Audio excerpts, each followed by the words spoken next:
बड़ी मुश्किल में है, मिलकर मुल्क को मुश्किलात से निकालेंगे। वजीर आजम का फिर दावा। शहबाज शरीफ ने कहा आवाम को अकेला नहीं छोड़ेंगे। मजीद बोले पाकिस्तान बचाने के लिए अपनी सियासत को कुर्बान करना होगा। निगरान वजीर आला पंजाब की तकर्री। इलेक्शन कमीशन लाहौर के बाहर तहरीक इंसाफ का शदीद एहतजाज। मोहसिन नकवी नामंजूर, इलेक्शन कमीशन नामंजूर के नारे। रहनुमाओं का खिताब। खिलाड़ी फैसलाबाद समेत दीगर शहरों में भी एहतजाज करेंगे।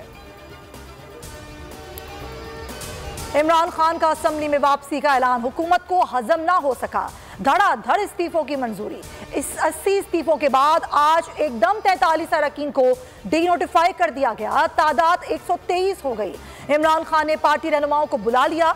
स्पीकर के खिलाफ अदालत जाने पर मुशावरत होगी। तहरीक इंसाफ का पंजाब में पार्टी टिकटों की तकसीम पर बड़ा फैसला। 1 फरवरी तक 50% नशिस्तों पर टिकटों के ऐलान की तैयारियां। मुतफिका और गैर मुतनाज़ उम्मीदवारों को शॉर्ट लिस्ट किया जा रहा है। उम्मीदवारान की जिलाई डिवीजनल सतह पर रिपोर्ट ली जाएगी। इलेक्शन कमीशन गैर जानिबदारी में नाकाम है। निगरान वजीर आला की तकर्री के मुतनाज़ फैसले को अदलिया में चैलेंज कर रहे हैं। परवेज इलाही की स्पीकर साबिक अरकान से मुलाकात। कहा सूबे में पीटीआई मुखालिफ अफसरान को तैनात किया जा रहा है। कौम इमरान खान के साथ है। आने वाला वक्त सिर्फ इमरान खान का है। पीटीआई अरकान को डी नोटिफाई करने न पर हतमी फैसला ना हो सका। चीफ इलेक्शन कमिश्नर की ज़ेर सदारत इजलास खत्म हो गया। पंजाब केपी और ज़िमनी इंतखाबात से मुतालिक तैयारियों पर गौर। तैयारियां तेज करने की हिदायत। इलेक्शन का दिन मुकर्रर करने के लिए दोनों गवर्नर से राबते का फैसला।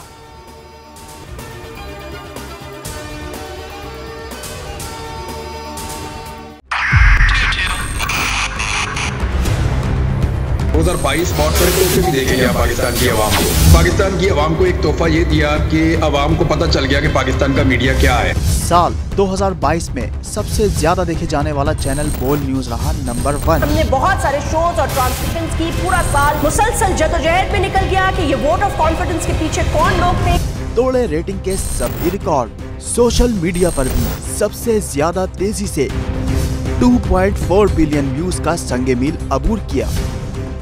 एंकर्स को भी आवाम में सबसे ज्यादा मकबूलियत मिली और सोशल मीडिया पर भी बोल रहा सब पर भारी। सब्सक्राइब करें और बेल दबाएं ताकि कोई खबर रह न जाए।